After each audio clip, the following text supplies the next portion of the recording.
Сайн байцгаана уу. Бид нар та бүхэндээ цувралаар дэлхийн олон улсуудад уран олборлсон тухай уран олборлолтой холбоотой бүх төрлийн мэдээллийг цувралаар хүргэж байгаа билээ. Энэ удаадаа Африкийн олон орнуудад уран олборлолтой холбоотой ямар үйл ажиллагаанууд болсон, тухайн улсын иргэд ямар асуудалтай учирж байгаа, хүчин зовлон туулж байгаа, байгаль орчинд ямар хор хохирол учруулж байгаа зэргийг та бүхэн хүлээн авч үзээрэй. Хэрвээ бидний энэ контент танд таалагдж байвал бусдаа түгээнэ үү. Францчууд Мали руу орсон цэргийн үйл ажиллагаа 2013 оны 2 дугаар сар. Францчууд дахиад л Сахарын цөлд дайдаж эхэллээ. Франц улс хуучин колони байсан улсуудаа эрхчлөө олгохдоо Сахарын цөлийг тасдан авч хяналтандаа үлдээсэн байдаг. Тэгвэл өнөөдөр Францчууд энд уран олборлож байгаа тул Сахарын цөл нь стратегийн чухал ач холбогдолтой газар болон хувирчээ. Өнөөдөр Малид болж байгаа дайны цаана үнэндээ Сахарын цөлийн ураны баялагийг ирээдүйд хэн эзэмших вэ гэдэг асуудал шийдэгдэж байна. Хятад уу, Франц уу, эсвэл Африк өөрөө юу? Энэ явдал нь Африк твийг өөрчлөө зогсохгүй, Франц улстай харилцах харилцаагч гүн гүнзгий өөрчлөх нөлөөтэй. Цахилгаан бол хүч чадал бол эрх мэдэл. Францын эрчим хүчний хэрэглээний 80%-ийг цөмийн эрчим хүч бүрдүүлдэг. Хэдийгээр түүхийн үедээ 100% импортоор оруулж ирдэгч Францчууд цөмийн эрчим хүчийг дотооддон үйлдвэрлэсэн эрчим хүч гэдэг байна. Энд ашиглаж буй ураны дийлэнхийг Африкаас зүйд.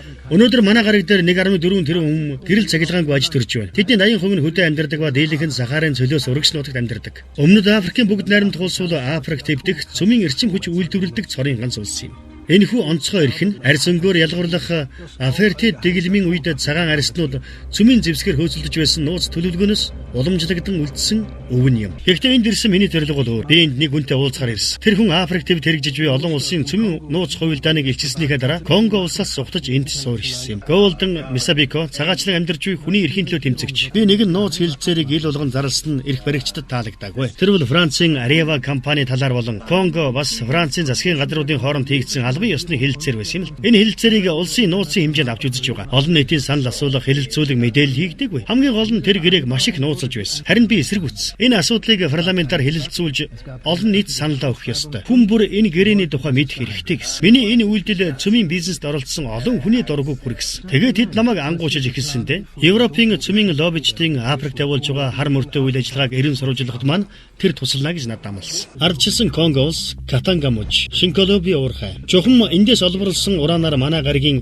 хамгийн анхны атомын бөмбөгийг хийсэн. Өнөө хүртэл манай гаригийн хамгийн өндөр агуулмжтай байгалийн ураныг эндээс олж бол. Атомын 900 чухам яг эндээс эхэлсэн гэж Голден надад хэлсэн. Миний ирэлч бас эндээс эхлэх ёстой. Цөмийн Африкийн гол цөм нь болсон энэ газараас. Тунч болгоомжтой байгаарай гэж тэр надад анхааруулсан. Учир нь цөмийн асуудал бол маш хүчирхэг, эрх мэдэлтэй хүмүүсийн ашиг сонирхлыг хөндсөн асуудал. Ураныг хууль бусаар наймаалж байгаа нь улсын нууц гин. Албан ёсны мэдээгээр бол Конго улс уран олборлоход зогсоосон гэгддэг. Нэгдсэн үндэсний байгууллагын цөмийн мэргэжилтнүүд Катангад ураны хууль бус 8 хийж байна гэсэн мэдээллийн дагуу шалгалт хийжээ. Тэд Шинколоби ураны уурхайгаас тус бүр 70 кг уран агуулсан 6 торх сав олсон байна.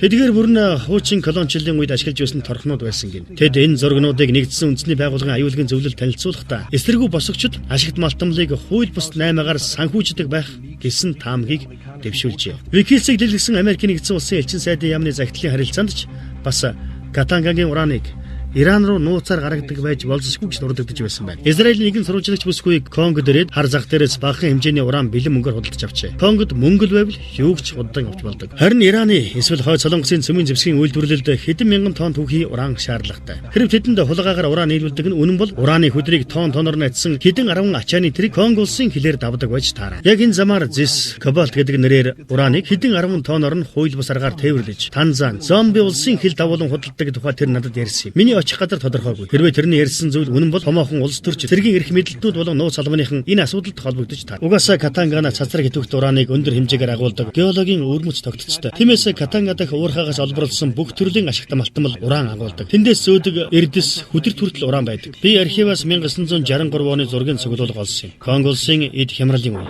Бельгийн Union Mini уул уурхайн корпорацийн эзэд өөрсдийн эзэмшилдэх Катангаг хамгаалахын тулд цагаан арестан хөлсний сэрэг хөлсөж байсныг би олж мэдсэн юм. Хүйтэн дайны үеийн Конго дахь хямрал. Америкчууд Конгочуудад уран зөвхөн Америкчуудын гарт байвал аюулгүй. Харин Оросуудын гарт орвол ямар их хор хөнөөл тарьж болохыг тайлбарлаж өгч байна. Америкчууд нэгдсэн үндэсний байгууллагын тусламжийн үйл ажиллагаа гардан явуулж дараа нь дарангуйлагч Мобутуг засгийн эрхэнд гаргажээ. Тэрээр Америкчуудын тушаалаар Шинколоби ураны уурхайг цэргийн хамгаалтанд авсан байна. Бельгийн уул уурхайн компанийг төрийн мэдэлд шилжүүлж Union Mini-гийн нэрийг өөрчилж J Камин болгов. Түүхийн явцаас нь харахад тусламжийн онгоц ингээд анх удаа бууж байгаа ч гэсэн цаанаа бол яг тийм бодлоготойгоор тэр ураны уурхайг нь авах зорилготойгоор тухайн улсад сайн сайхан зүйл ярьж эхэлж орж ирдэг байх нэ. Францын Аравиа компанид Монголд анх орж ирэхдээ асрамжийн газар хүнчин хүүхдүүдэд тусалдаг асрамжийн газар нэрээр орж ирээд удалгүй ингээд солигдоод уран авах болсон тухай түүхийг ч бас сонсч байсан. Энэ адилхан түүхүүд яваад байна.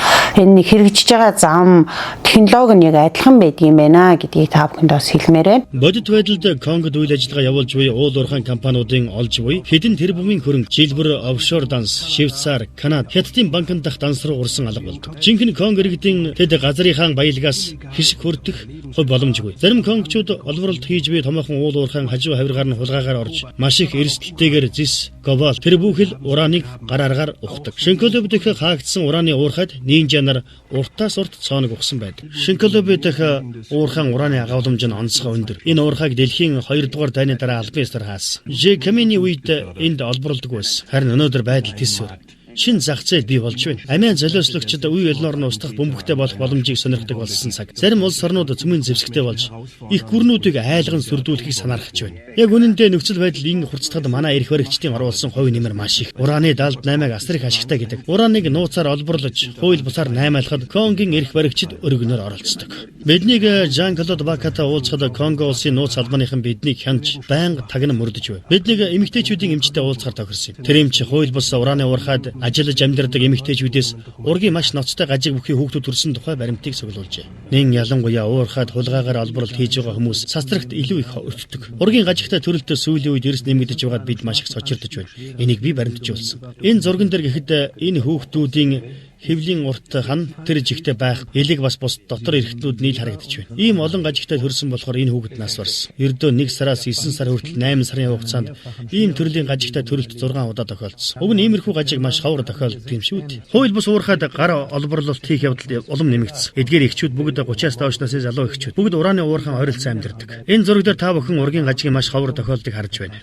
Салбар дундын мэрэгчлүүд нэгдсэн судалгаа явуулж ийм төрлийн гажиг үзэгдлийг хэдэн жилийн туршид хянан судалж тоо хэмжээний яваандаа нэмэгдэхүү тогтворч уу эсвэл буурах уу гэдгийг тогтоох шаардлагатай байна л д. Би гар хөл бүтэн мөртлөө энэ толгойг үхтөрсөн. Энэ бол хамгийн том ургийн гажиг. Энэ бол жинхэнэ аим шиг. Кабилагийн тэргүүлсэн Конго улсын засгийн газар тухайн үеийн Францын ерөнхийлөгч Саркозитой уулзаж Францын төрийн өмчтөй Аравиа компанитай нууц хэлэлцээр хийсэн тухай дурджээ. Африкийн Жан Африк гэдэг сэтгүүл Францчууд Конгочуудаас ураныг булааж байна гэсэн гарчигтай нийтлэл гарчээ. Конго улсын сүмийн хөт Аравиа Францчуудтай хийсэн гэрээ хэлцлийн талаар дэлгэрэнгүй олж мэдхийн тулд нийслэл хот руу явах шаардлага гарлаа. Африкийн ардчлалсан Конго улсад Аравиа компанитай уран олборлохоо болсон гэж албан ёсоор мэдэгдэж байгаа ч гэсэн энэ уран олборлолт далд хэлбэр шилжиж Конго улсын иргэд өөрсдөө гар аргаар ухаж олборлож түүнийгээ зарж борлуулдаг сүлжээнүүд бий болоод үүнээс үүдэлтэй маш ихээр хохирол гарч байгаа. Конго улсаас олборлож байгаа уран далд хэлбэр шилжээд мафийн сүлжээгээр дамжин одоогийн Израиль, Иран улсуудад нийлүүлэгдэж байгаа юм байна. Тэгж тэр атомын зэвсгийн түүхийд энэ Конго улсаас гаралтай юм байна. Уран олборлохын тулд одоо тухайн улсын улс төр эдийн засгийн байдалд хэрхэн гаднаас нөлөөлж өөрсдийн хүмүүсийг уруулж тэгээд үүнээс үүдэлтэй улс орон ямар хор хохирлыг туулж байгааг та бүхэн үзэж байна.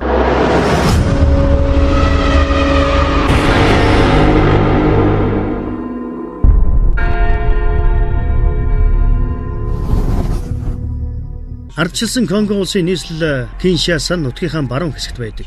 Тэнд их сургууль бий. Бас Африк твийн анхны цөмийн реакторч бас тэнд байдаг. Анх 1954 онд биелэгчүүд католикийн их сургууль нэртэй байгуулсан. Цөмийн реактор их сургуулийн эзэмшил газар дээр байрладагч манай сургуульд харьяалагддаг. Гол зорилго нь судалгаа хийх сургалт явуулах байсан гэдэг. Африкийн төвд 60 жилийн турш цөмийн реактор ажиллаж байна. Энэ хугацаанд байсгийгээд л дуулиан тэрэг гарч байсан. 1990 оны сүүлчээр гэхэд харуул хамгаалтгүй харгаагаар ашигласан цөмийн түлшний саваа алдагдаж тэр нь хожим Италиас олдож байжээ. Мафийнхны гарт орсон байсан байна. Цөмийн реактор олон жилийн туршид ямар ч хараа хамгаалтгүй байсан. 2007 онд тус судалгааны төвийн захирал нь 100 ширхэг ашигласан цөмийн түлшний саваа хулгаагаар худалдсан хэрэгээр баримтжлагдсан байна. Олон улсын концернууд танай улсад цөмийн эрчим хүч ашиглахыг дэмжиж лоббиддаг. Тийм ээ. Тухайлбал Ариевагийн бидэнтэй ирж уулзсан байсан. Ариева бол маш том концерн. Бидэнтэй хамтарч ажиллахыг Ариева тун их сонирхож байгаа. Ингэж сонирхол цаашид жишээлбэл уран олборлоход бидэнтэй хамтран ажиллана гэж би найдаж байна. Мөн дөө Францын төрийн өмчит Ариева цөмийн концерн хямд үнээр ураанаа зараад оронд нь Европын цөмийн технологиг Африкт оруулж ирнэ гэв. Парламентын засгийн газрын оролцсон олон тэрбумын үнэтэй гэрээ хэлжлээс оролцогч талууд асар их ашиг олно гэж бичжээ. Би Ариева компаниас лавлага авахыг зорилоо. Конго улсад уран олборлох, мөн цөмийн эрчим хүч ашиглахыг дэмжсэн аливаа үйл ажиллагааг явуулаагүй гэсэн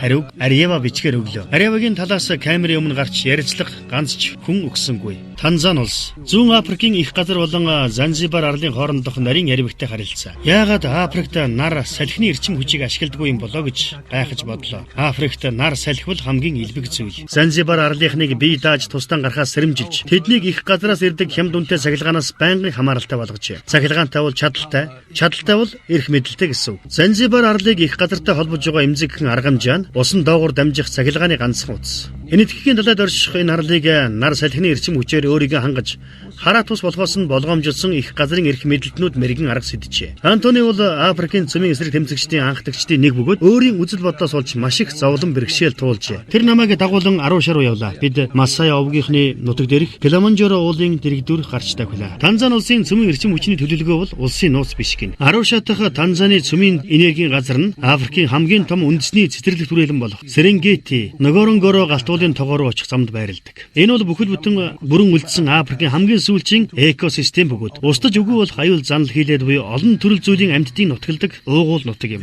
Сэлүү гэдэг дархан цаазтай газрын нэр олон нийтэд төдийлөн танил бос. Энд Танзаны зааны сүргийн тэн хагас нь амьдардаг. Гэтэл яг энэ нутагт гадаадын компани уран олборлохоор болжээ. Улс орноо эрчим хүчээр хангахад уран хэрэгтэй гэсэн шалтгаанаар дархан цаазтай газар нутгийг хамгаалсан хориг заалтуудыг цуцалжээ. Сэлүү гэдэг тусгай хамгаалалттай газрын төв хэсэгт нь уран олборлож байна. Сэлүү бол Африкийн хамгийн том дархан цаазтай газар. Бас ЮНЕСКОгийн байгалийн өвд бүртгэлтэй. Танзанийн засгийн газар ЮНЕСКО хоёрын хоорондох маргаан шийдэгдээгүй байхад тэнд аль хэдийн уран олборлоод эхэлж гисэн байгаа. ЮНЕСКО мэдээж энэ төслийг дэмжээгүй. Танзаны засгийн газраас тусгай хамгаалалттай газрынхан ганцхан хувийг ашиглана гэж хэлж байгаа боловч ураны уурхайн тус дархан газрын захт нь бус харин яг төвд нь байрладагт л асуудал оршиж байгаа юм. Тусгай хамгаалалттай газрын төвөр урсдаг томоохон голын ус бохирдвол ан амьтдад шууд нөлөөтэй гэж ЮНЕСКО сэтгэл төгшиж байгаа юм л да. Аюул зөвхөн ан амьтдад занал хийлээ зогсохгүй нэ. Танзаны засгийн газар дахин нэг ураны уурхай нээхэр зэхэж байгаа нь Антонигийн төрсөн нутаг. Танзаны улсын хамгийн чухал газар Тарайлангийн бүс нутагт гинэ. Энэ хавийн намгархаг газар түүний эргэн тойрны бэлчээр нутаг нь 200 мянга гаруй хүн амыг ажлын байраар хангаа зогсохгүй. Нийт Танзан улсыг мах, загас, цагаан будаагаар хангадаг.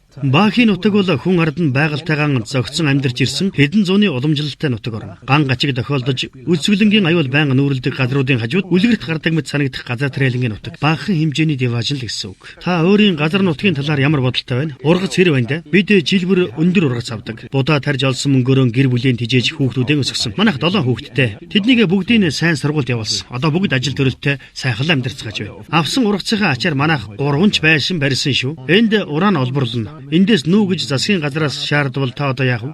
Үгүй ээ, бид нүүхгүй. Танзан улсад тулгамдсан хамгийн ноцтой асуудал бол байнгын хүнсний хомсдол гачаал. Засгийн газраас жижиг дунд тариаланчтай дэмждэгсэн бол бид хүнсний хомсдлоос гарч чадахсан. Гэтэл яг энэний эсрэгээр уурхай байгуулж бидний амь амжиргааны үндэс болсон тариалангийн талбайг сүйтгэж байгаа нь үнэхээр зөвтгөх аргагүй зүйл. Танзанийн бусад уурхайд тохиолдож байсан аваар ослын хор уршиг үр дагаврыг сайн мэддэг болохоор энэ нутгийнхан газар нутгаан уран олборлолтод найр тавин өгөх хүсэлгүй байна. Ер нь хэдийн хэмжээний хор хөнөөлтэй гэдгийг хүмүүс барагцаалж байгаа. Засгийн газар газар болохоор та нарыг л эрчим хүчээр хангахын тулд энэ урааныг чинь ашиглах гэсэн юм гэж хэлдэг байна. Хэрвээ үнэхээр ард иргэдийн эрчим хүчээр хангах гэдэг байгаа бол эхлээд атомын цахилгаан станцаа барьчихалт тэр болтол уран олборлохын түр азанж харъя. Яахав дараа нь уурхаагаан ашиглана л үз. Хүмүүс энийг сайн ойлгохгүй маш их төөрөлдөж байгаа билээ. Сүүлдээ засгийн газраас Баахын нутаг угаасаа л ураантай байсан. Эндхийн гол ус хөрс широн угаасаа цацрагтай гэсэн тайлбарыг уран олборлолтыг эсэргүүцэгчдэд өгдөг болжээ. Гэвч Антонигийн өнөөдөр хүртэл хийж ирсэн хэмжилтүүд дээрх тайлбарыг үгүйсгэж байгаа юм.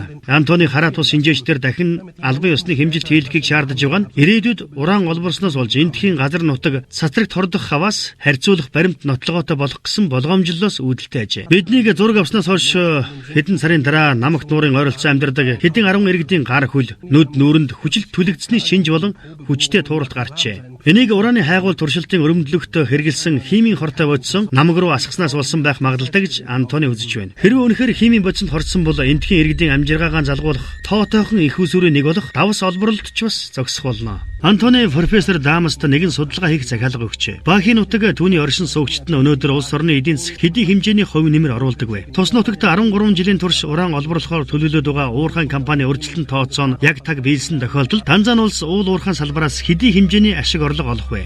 Миний тооцоогоор Баахын нутагт уран олборлол бол 116 сая долларын цэвэр алдагдaltaй үлдэнэ. Танзанд уран олборлсон тохиолдолд данган цикологийн систем сүрээ зогсохгүй тэр нутагт амьдарч байгаа хүн ард ан амьтан цаашилбал тус улсын амин чухал газар тариалангийн бүс нутаг аюул эрсдэлд орох юм. Уран олборлолт нь тус улсын эдийн засгийн хувьд огт ашиггүй тэр бүхэл алдагдaltaй. Хамгийн сүүлд үлдсэн ганц онгон дагшин байгаль үндэсний нийт цэцэрлэгт хүрээлэн гэдэг. Тэн дотор устж үгүй болох боломжтой маш олон төрлийн амьтны зүй тогтол ургамлын ай байдаг гэдэг энэ маань дархан цаацтай газар байна. Энийх нь ингээд төв хэсэгт нь уран хэдийн олборлоод бүр ингээд ЮНЕСКО өөр уран эсэргүүцэж байгаа хүмүүс нь ч дийлэхгүй засгийн газар нь лоббидуулаад уран авахуулаад эхэлж шүү дээ. Энд бол ямар том мөнгөний лобби яваа төрчид нь тухайн улс орныг авч явж байгаа дээд албан тушаалтнууд хинч тоохгүй сонсохгүй байна. Энийний ард хэн байгаа? Ерөөсөө л ганцхан тэр Areva компани болон Францын засгийн газрын том корпорац байж байгаа. Энийний ард яг юу яваад байгаа юм бэ?